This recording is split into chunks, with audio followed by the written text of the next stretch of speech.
Olá, meus amigos, olá, meus irmãos, que a paz do Altíssimo esteja com cada um de vocês. A mensagem que vocês assistirão agora aqui no canal do Orando em Espírito é uma mensagem que carrega nela uma denúncia muito séria contra o sistema religioso.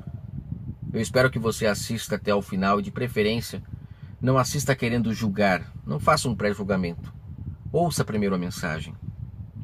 Eu estou muito entristecido porque a cada dia que passa, a cada coisa que a gente vai descobrindo de engano nas escrituras, a gente vai ficando sem palavras para dizer o quão nós fomos enganados e o quanto o mundo está entregue a um abismo profundo. Quando eu falo abismo, é entendimento obscurecido.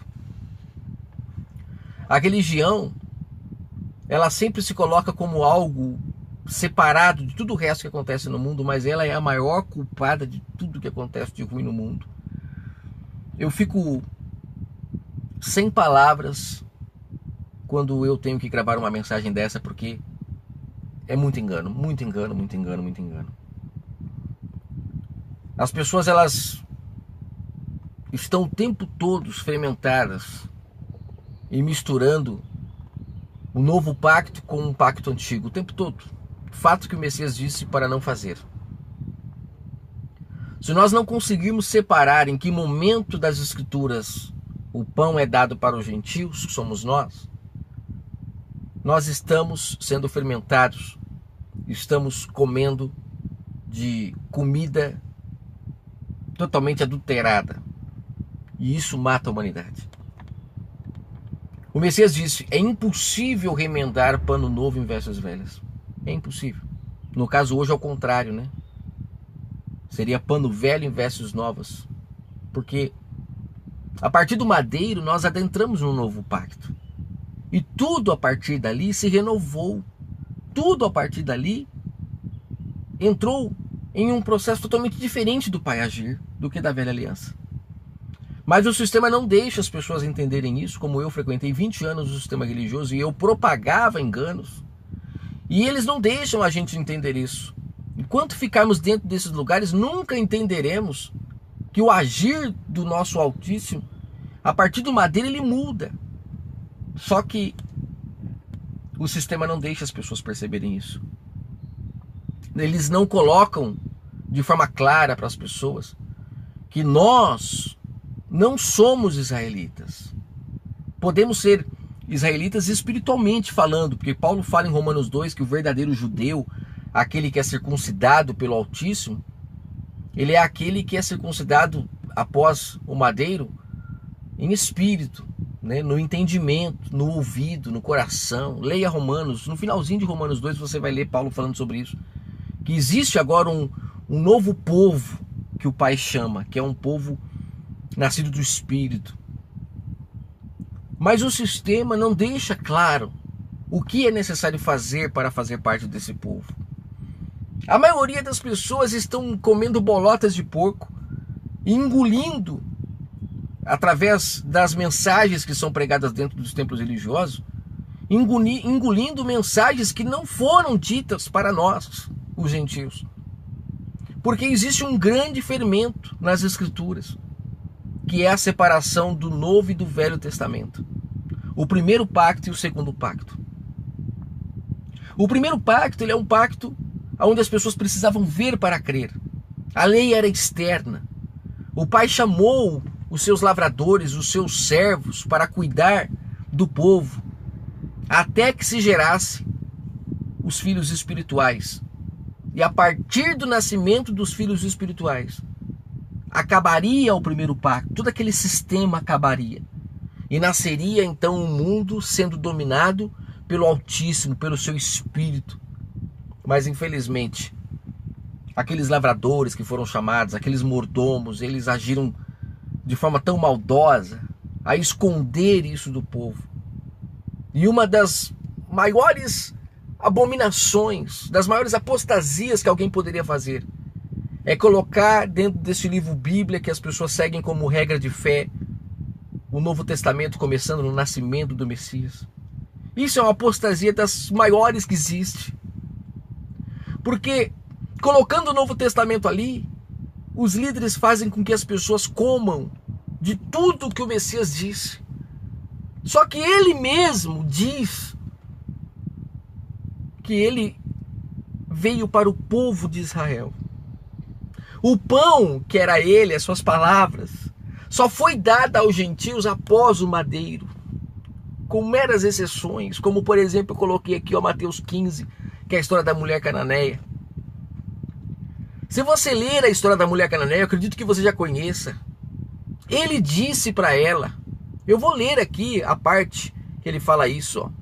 Verso 24, a história da mulher cananeia começa no 21. A mulher cananeia, ela era gentílica, ela era como se fosse nós. Imagine que a mulher cananeia ali, quando ela chega no Messias, ela é como se fosse nós chegando nele. Quando ele estava em corpo, ele deixa claro para a mulher cananeia que o pão, que eram as suas palavras, não eram para ser dadas aos gentios, não era o momento ainda. Leia o verso 24. Oh, meu pai, é tanto engano. Eu não fui enviado, senão para as ovelhas perdidas da casa de Israel. Gente, isso é muito forte.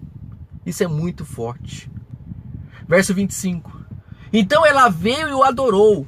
Aqui o adorou, nós precisamos entender que ela, como era gentílica, era algo normal. Essa questão de adoração aos homens, adoração a ídolos. Isso era a Babilônia. Por isso que o pai separou Israel através de Abraão. Para criar um povo que não fosse idólatra. Que fosse um povo que nascesse de novo para gerar de novo um mundo melhor. Porque o mundo estava caído. E o pai separa Israel para começar esse nascimento. Para gerar. Mas não foi fácil. Ele teve que depender de pessoas para fazer isso na velha aliança, porque o ser humano não ouvia a voz dele. Ele separa ali um povo e começa a gerar dentro desse povo com muita luta, com muitas mortes, com muitos sofrimentos. Ele consegue então, através das leis, a cada geração que ia nascendo um povo mais puro do que o outro, até se gerar os nascidos do Espírito, que eles fizeram de tudo para matar, para que não chegasse a verdade do Altíssimo. E o mundo mergulhou novamente nas trevas. Dizem que estão hoje seguindo as mensagens do Messias. Eles estão dando para as pessoas carne podre. Porque as palavras que o Messias disse para aquele povo foi somente para aquele povo. Porque aquele povo precisava ver para crer. Aquele povo foi preparado para poder receber o Messias, que era em carne. Porque ele era o verbo, ele é espírito, e ele se materializou para aquele povo, porque aquele povo foi preparado. Mas os homens maldosamente trazem tudo o que ele disse para aquele povo, para nós gentios, e com isso eles mantêm o povo dentro de aprisco, dentro de enganos. Quando é que o povo vai acordar? Verso 25, então ela chega adorando ele, como eu disse, é uma prática do povo gentil, que até hoje é assim. E ela diz, socorre-me. E ele respondeu, não é bom pegar o pão dos filhos e dá-lo aos cachorrinhos. Ele compara nós aos cachorrinhos. Já falei sobre isso, quem são os cachorrinhos. Aqui, ó, a prova clara do cachorrinho que lambia a ferida de Lázaro. Só que eu não quero falar sobre isso agora, eu só quero dizer para você que o pão só foi dado aos gentios após o madeiro. E se nós não renovarmos o nosso entendimento para compreender o que ele falava para aquele povo de forma espiritual, nós estaremos comendo pão embolorado, porque as mensagens dele para aquele povo não são as mesmas para nós gentios. Temos que renovar o entendimento, e olha que Paulo cansou de falar, renovai o vosso entendimento. Porque o novo pacto ele é diferente do pacto antigo. No novo pacto nós não precisamos ver para crer. No pacto antigo o povo precisava ver para crer. E existe uma diferença muito grande, um abismo entre um pacto e o outro que nós temos que separar no nosso entendimento. Se continuarmos remendando roupa nova em vestes velhas em roupa nova, estaremos sempre com a roupa fendida, com a roupa tudo dilacerada, porque não suporta. É impossível colocar vinho novo em odre velho, ao mesmo tempo que é impossível você pegar o vinho velho lá da velha aliança e querer trazer para nós com um vinho novo, com odre novo, não suporta, não aceita, uma coisa não tem liga com a outra. Se nós não separarmos a velha aliança da nova e compreendermos de fato o agir do Pai, o mundo continuará indo de mal a pior. Continuará indo de mal a pior. A gente vê o Messias indo para templo na velha aliança. Era uma prática normal da velha aliança, porque o Pai, ele se materializou de forma externa na velha aliança, e o povo tinha que ir a um local para poder buscá-lo. Velha aliança. Na nova aliança, em Atos 2, o Pai desce agora para habitar o ser humano passa a ser o seu santuário, a sua casa de oração. O ser humano, a partir do livro de Atos, da descida do Espírito Santo, que ali é o próprio Pai descendo. O Messias deixa claro isso em João 14, eu não vos deixarei órfão. As pessoas agora terão pai. Em Mateus 23 ele fala, vocês têm que abandonar agora os líderes, os mestres, vocês têm que abandonar os rabis agora, para poder receber o Espírito do Pai que vai guiar vocês. Nós somos a sua casa, o seu santuário na nova aliança, não precisando mais ter que ir buscá-lo em nenhum lugar. Mas o sistema que está aí, eles manipularam tudo, e eles fazem a gente ler a época que o Messias esteve na terra como que sendo para nós, gentios. Não, ele veio para aquele povo de forma visível, porque eles precisavam ver para crer. Por isso que eles tinham horário, tinham dias da semana que eles frequentavam lá os seus cultos, os seus rituais. Era normal, porque para eles isso era normal. Eles precisavam ver para crer. Lá tudo era visível. O Messias pega o pão para representar o seu corpo, o vinho para representar o seu corpo, sempre para eles, para nós não. Para nós temos que entender que o pão é a sua palavra e que o vinho é o seu espírito. Mas para eles, ele usava ali figuras de linguagem, ele usava parábolas, ele sempre falava de forma simples para eles entenderem.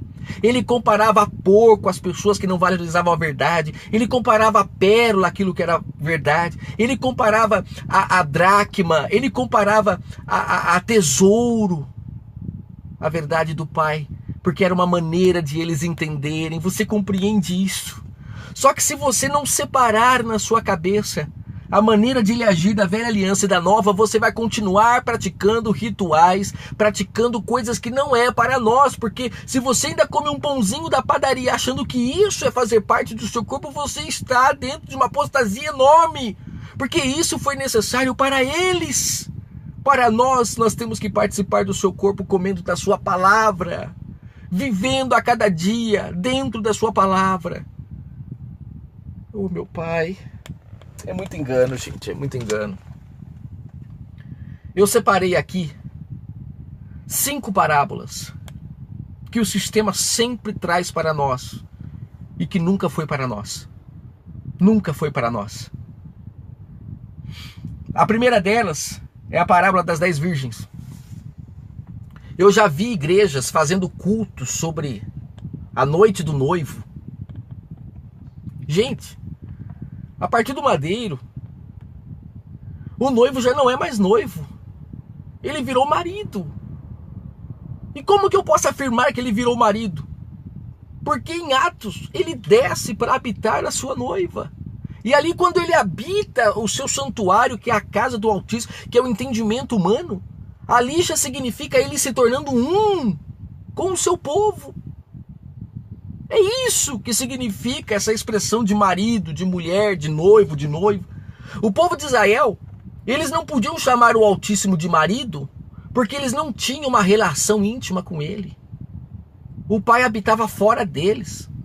Era um sacerdote que uma vez por ano ia lá no templo para falar com o Pai e trazer a mensagem do Pai ao povo. Então era um relacionamento de noivo e noiva, não tinha prazer, não tinha prazer.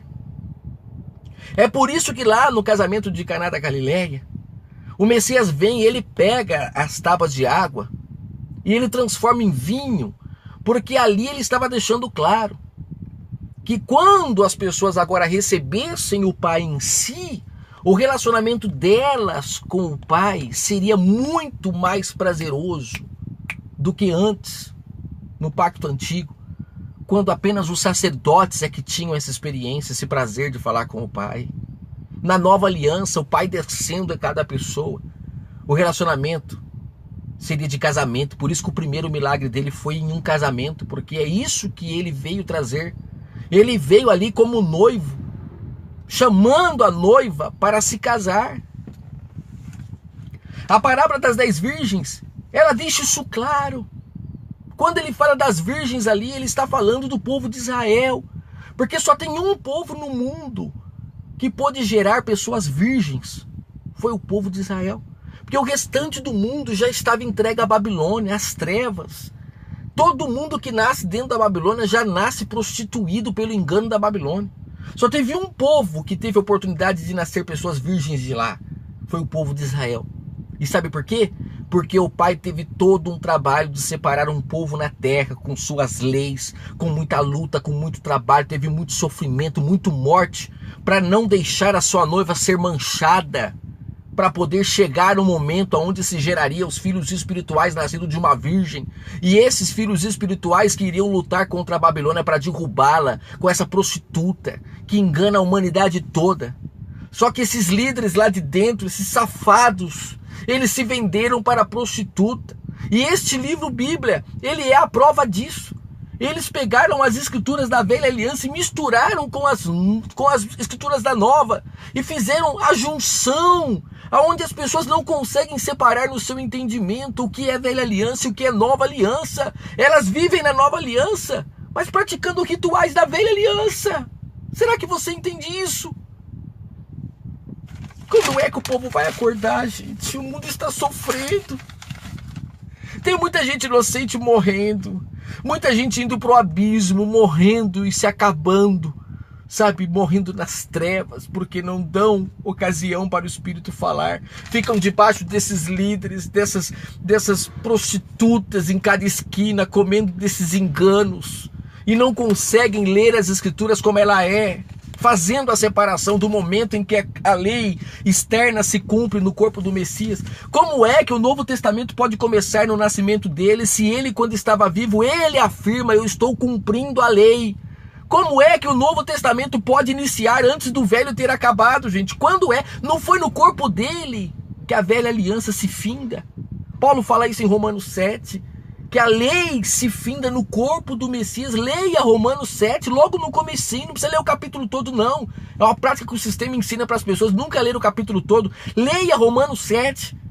A lei se finda no corpo do Messias, disse Paulo. Como é que pode haver um Novo Testamento antes? É muito engano, gente, é muito fermento. As 10 virgens ali, o Messias está falando do povo de Israel. O povo de Israel, eles foram preparados para serem virgens aos olhos do Pai e ele poder se casar com este povo e gerar filhos espirituais. O povo de Israel foi o único povo que pôde ser gerado virgens no meio deles. Mas quando o Messias chega, ali é o próprio Pai descendo para habitar o seu santuário, que é o ser humano. Quando o Messias chega para findar a lei e o poder, o Pai habitar o ser humano, ele encontra uma Israel prostituta. Ele encontra uma Israel sem azeite, com a lamparina apagada, adorando ídolos, maridos. A mulher samaritana é a prova clara. Ela estava adorando nos montes, nos templos, cheio de ídolos no seu entendimento. Ensinamentos contrários ao que o Altíssimo ensinava. E tudo culpa das serpentes. Serpentes essas que o Messias denuncia em Mateus 23. Tudo culpa dos lobos, dos ladrões e salteadores de ovelha que nunca morreram por ovelha nenhuma, mas que roubavam, matavam, destruíam as ovelhas, como ele deixa claro em João 10. Mas ele afirma em João 10, eu cheguei para acabar com a farra. Eu vou morrer pelas ovelhas e vou libertar elas desse aprisco. E todas que ouvirem a minha voz, que ainda estiver com a lamparina acesa, seguirão o bom pastor. Mas as que estiverem com a lamparina apagada continuarão no engano. A parábola das 10 virgens não é para nós, é para o povo de Israel. É para o povo de Israel. Aquelas virgens que estavam com a lamparina apagada representam as pessoas que deram ouvido para a prostituta, que começaram a adorar ídolos, maridos, e que não abandonavam eles. Quando chega o noivo, que é o Messias, quando ele fala do noivo ali, ele era o noivo, ele era o noivo. Quando ele chega, elas não reconhecem a sua voz. A mulher samaritana reconheceu a voz dele no último minuto do segundo tempo, a lamparina quase apagada. Ela se lembra que ela estava esperando realmente o noivo, e ela abandona todos os maridos para abraçar o noivo e viver com ele e buscá-lo espiritualmente. E ela não sai seguindo ele como o sistema ensina, que você tem que agora frequentar um templo para ser seguidora dele. Não, ela sai vivendo a vida dela e falando para todo mundo: encontrei aquele que era prometido. E é isso que cada pessoa liberta faz. Ela sai anunciando o verdadeiro marido, que é espírito, que só se achega a ele quem abandona pai e mãe para poder se casar com ele e ouvir a sua voz, se tornar uma pessoa justa, honesta. As pessoas hoje, elas matam, elas estrupam, elas fazem tudo que tem de ruim, elas enganam umas às outras, porque depois elas vão nos templos buscar a Deus.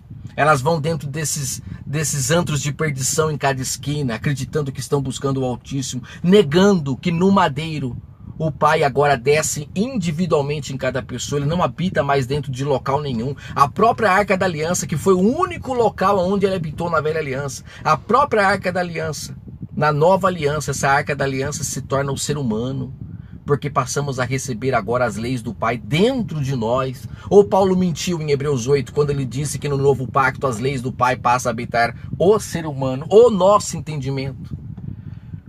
Será que o maná dentro da arca não é hoje o pão vivo dentro de nós? A palavra do Messias? Será que o cajado lá de Arão hoje não é a autoridade que ele nos deu como sacerdotes? Por que continuamos tendo que buscar o Altíssimo fora de nós? Isso é fermento do sistema para manter o povo dentro do aprisco, para manter suas lideranças essas que eles perderam. Outra parábola que eu queria falar é justamente a parábola do administrador infiel, Lucas 16. Só lembrando a parábola das 10 virgens, Mateus 25, a partir do verso 1. Lucas 16, parábola do administrador infiel. Sabe quem é esse administrador infiel ali? Não é você, não sou eu. É aqueles homens que foram chamados para cuidar da vinha. Estevão fala em Atos 7 que eles receberam as leis das mãos dos anjos para cuidar do povo. Só que eles foram infiéis. Quando chega o Messias ali na parábola do administrador infiel, ali é um acerto de contas entre o Messias e eles. O Messias fala: vocês estão cobrando das pessoas mais do que o Pai deu ordem para vocês cobrar. Lembre Mateus 23, ele diz para os líderes: vocês colocam fardos pesados sobre as pessoas que nem vocês carregam. Em Lucas 16, quando ele fala ali que um devia 40 para o pai, o outro devia 80, o Messias ali, ele dá um exemplo de um mordomo que, se ele agisse dessa forma, ele seria aceito. Ele vai lá e diminui os fardos. Só que no fim da parábola diz que eles zombaram dele, porque eram mercenários, eram os mesmos de João 10. Eles zombaram dele, não aceitaram que eles estavam sendo desonestos, e por isso o Pai ali desapossa eles. O Pai tira a mordomia da mão deles. É o que ele disse em Marcos 12, porque é a mesma coisa. São parábolas ditas para aqueles homens, é um acerto de conta que o Messias traz. Só que o Messias, ele fala por parábola, como ele disse em Mateus 23, para que apenas os que tiverem o ouvido espiritual aberto e os olhos espirituais abertos é que entenderiam. Aqueles homens estavam tão cegos, provando que estavam com a lamparina totalmente apagada, que quando o Messias falava, se dirigindo a eles, mostrando que ali era um acerto de contas, eles não compreendiam que era com eles. Se faziam de trouxas, de idiotas. Mas ali era com eles que o Messias falava. Em Marcos 12, o Messias abriu tanto o jogo, que na própria parábola de Marcos 12, se você ler ela, lá fala que eles reconheceram que era com eles que ele estava falando. Tentaram matá-lo, já naquele momento. Para você entender agora, de forma nítida e clara, o porquê que o Messias falava por parábola. Porque se ele falasse de forma clara, se ele falasse as palavras que qualquer pessoa entenderia, aqueles homens matavam ele na primeira semana. Mas o Messias falava por parábolas para que eles não conseguissem compreender, e esta é a prova de que eles estavam sem azeite, lamparina apagada. Eles haviam enterrado o talento que o Pai deu para eles. Parábola dos 10 talentos é a mesma coisa. Ali o próprio Messias fala que um homem deu os seus talentos, 5 para um, 2 para outro, 1 para outro, e saiu de viagem. É a mesma coisa que ele fala na parábola de Marcos 12. O homem veio, cercou uma vinha, colocou um lagar e arrendou para os lavradores e saiu de viagem. É a mesma coisa. Os talentos lá, quando fala talento na parábola dos talentos, ali está se referindo a algo valioso. E no próprio início da parábola, lá fala que o pai dividiu os seus bens com aqueles homens. E ali, quando fala de bens, está falando de algo valioso. Não é assim, quando uma pessoa morre, ela deixa os seus bens para outra pessoa. Ali, quando fala de bem, não está falando de riqueza, de propriedade. Qual é a riqueza do Altíssimo? É a sua palavra, essa é a maior riqueza dele. E foi isso que ele deu. Quando fala de talento ali, está falando da sua palavra, da sua lei que ele deu para aqueles homens. E ele deu 5 para um, 2 para outro e 1 para outro, de acordo com cada entendimento, de acordo com que cada um estava preparado para entender. E ele sai de viagem, mas quando ele volta, ele encontra algumas pessoas, que é o mesmo caso das noivas, com a lamparina acesa. Ele encontra uns que ele deu 5 talentos e ele encontra a pessoa com 10. Ou seja, ela investiu, ela correu atrás para conhecer mais do Altíssimo, e quando o Messias chega, ela reconhece ele. E essa é uma das pessoas que entra para ceiar com ele nas bodas do Cordeiro, que se casam, porque ele veio como noivo para se casar. E todas essas pessoas que fizeram o talento, ou seja, a verdade do Pai dobrar dentro de si, todas essas pessoas tiveram a oportunidade de serem seladas pelo Espírito Santo, que é algo que só aconteceu após o madeiro, após a morte, após o fim da lei. E ali então ressuscita o Messias, em espírito, para agora habitar o ser humano, como ele fala em João 14, eu voltarei a vós. E ele volta de fato na nova aliança, habitando agora o seu santuário, que é o ser humano, mas só volta para aqueles que têm azeite, que a lamparina está acesa, que dobrou o talento, que correu atrás, que não aceitou o engano. Quando ele fala daquele rapaz que enterrou o talento, ou seja, ali o enterrar o talento é pegar a verdade do Altíssimo que foi dado para ela e ela não valorizar. Ela não valorizar, não correr atrás. Ela deixou os fermentos corroer, comer tudo a verdade do Pai. Quando chega o Messias ali, o fato de ter enterrado o talento era não reconhecer a sua voz. Estava tão enganado, estava tão enterrado no meio do engano, que quando vem o noivo, a pessoa não percebia. Ela não conseguia entender o que ele falava espiritualmente. E ele vai e fecha a porta, que é a parábola das bodas do Cordeiro. Ele veio trazer o pão, a verdade do Pai aos filhos, como ele fala nas bodas do Cordeiro. Lucas 14, do 1 ao 14. E também Mateus 22, do 1 ao 14. Ali ele fala que ele veio trazer o banquete, convidando a todos para ceiar, que eram as suas palavras. Se as pessoas aceitassem, o mundo seria um paraíso. O povo de Israel seria um exemplo para o mundo, mas não o aceitaram. Então o pai pega e manda chamar agora os seus servos e fala: agora vocês vão entregar esse pão para os coxos, para os mancos, para os cegos. Quem são esses coxos, esses mancos, esses cegos? Somos nós, os gentios. A prostituta nos deixou cego, manco, coxo. É a sombra da história lá de Sansão e Dalila. Sansão estava cego porque é a sombra do povo que é enganado pela prostituta Dalila. Ali é tudo sombra. Aceitamos comer do engano dela e por isso já nascemos cegos, coxos, mancos, doentes. Só que o pai fala: já que os filhos não aceitaram o pão, então agora o pão será dado para essas pessoas. E aqueles que comerem passarão a ver novamente, terão suas vistas renovadas, sua surdez da voz do Pai será aberta. Ela que era antes uma pessoa paralítica, que não fazia bem ao próximo, que ficava atrás de rituais, quando come do pão, agora passa a ser uma pessoa ativa, passa a ser uma pessoa que pensa no próximo, que faz o bem um para o outro. Ela nasce do Espírito, ela não fica mais atrás de rituais. Todos aqueles que comem deste pão recuperam a sua perfeição, voltam para o Éden, estado de perfeição do homem. Espero que você tenha entendido essa mensagem. Eu falei a parábola das 10 virgens, eu falei a parábola dos talentos, eu falei a parábola da vinha de Marcos 12, eu falei a parábola do administrador infiel e eu falei a parábola das bodas do Cordeiro. E em todas elas você pode ver que o Messias estava falando diretamente ao povo de Israel. Diretamente ao povo de Israel. A parábola da vinha é uma das mais claras. E lá o Messias deixa claro: o Pai mandou os servos para receber o que era de direito dele, que era a obediência do povo. Quando fala de receber, não pense fisicamente. Se você pensar fisicamente, é sinal de que você não nasceu do Espírito. Só que lá o Messias fala, uns vocês mataram, outros vocês saquearam, que é o caso dos profetas que vieram para alertar o povo sobre o engano que aqueles lavradores estavam passando para eles. Eles estavam sendo estrupados pelo engano da Babilônia e muitas virgens estavam aceitando. Por isso que na velha aliança, as virgens, quando eram estrupadas, se não gritassem, eram apedrejadas. Ali era uma sombra perfeita, nós temos que entender. Ali era o povo de Israel, depois de receber a palavra pura do Pai, sem fermento. Quando aceitavam comer dos enganos da Babilônia, esse era o estrupo. E aí então eles podiam ser apedrejados e mortos junto com o estrupador. Para quê? Para não contaminar o restante da noiva. Porque se contaminasse, estava tudo perdido. Não se nasceria o justo. Porque o Messias, para nascer justo, ele teve que nascer de uma virgem. E essa virgem representa o povo que foi ensinado a verdade a eles de forma pura, que não perdeu a sua virgindade até que vem o Messias nasce. E através dele, da pureza que ele tinha no entendimento, ele pôde passar essa pureza. E quem comer disso que ele falava, nasceria de novo. E seria então agora enxertado na videira e nasceria do Espírito para ser mais uma pessoa a lutar contra as serpentes. Sabe? Para acabar com todo o engano da prostituta. Acorde enquanto é tempo.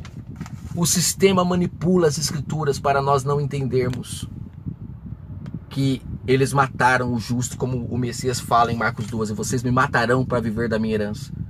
Nós temos hoje aí o sistema vivendo da herança do Messias.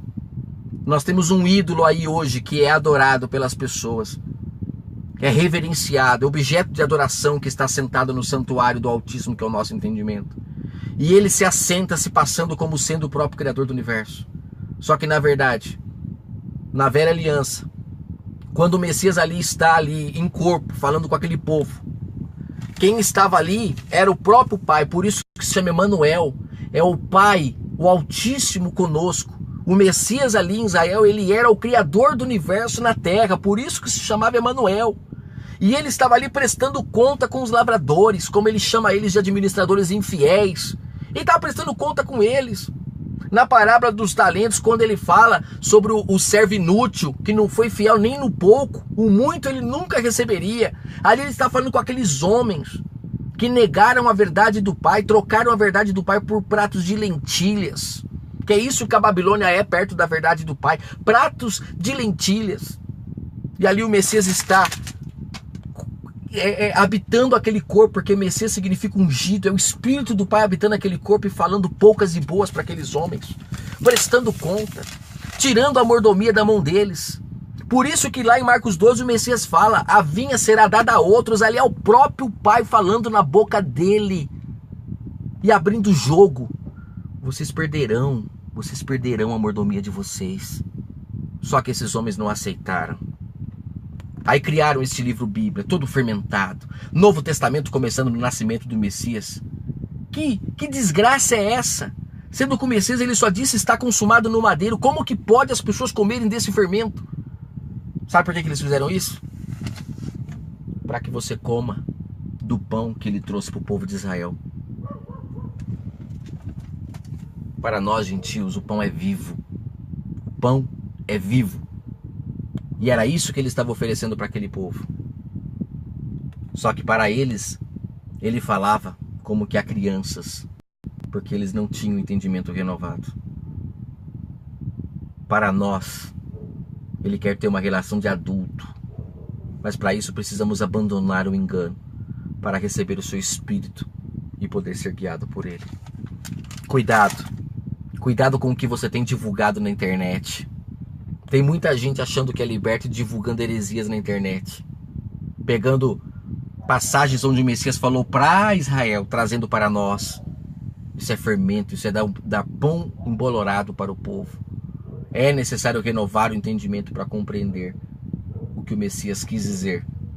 E o que é que sobra para nós. Que o Altíssimo fale ao seu coração. E que você possa compreender o que eu estou falando aqui. porque isso é muito forte. É uma das maiores denúncias de todos os vídeos que eu já fiz no canal, apesar de que gravei vídeos também fortíssimos sobre Nicodemos, Rico e o Lázaro, gravei vídeos fortíssimos, mas esse é um dos mais fortes. Lembre-se do que ele falou para a mulher cananeia, que a mulher cananeia é como se fosse cada um de nós gentios. O pão foi dado para os filhos e não pode ser dado aos cachorrinhos antes da hora. O pão só foi dado para nós, meus irmãos, após o madeiro. Após o madeiro. Antes do madeiro, este pão era para os filhos. Após o madeiro, este pão foi dado para nós. E se nós não renovarmos o entendimento para comer deste pão, estamos comendo carne podre. Carne podre. Que o Altíssimo fale ao seu coração. Se liberte de pai e mãe, como disse o Messias em Mateus 10:37.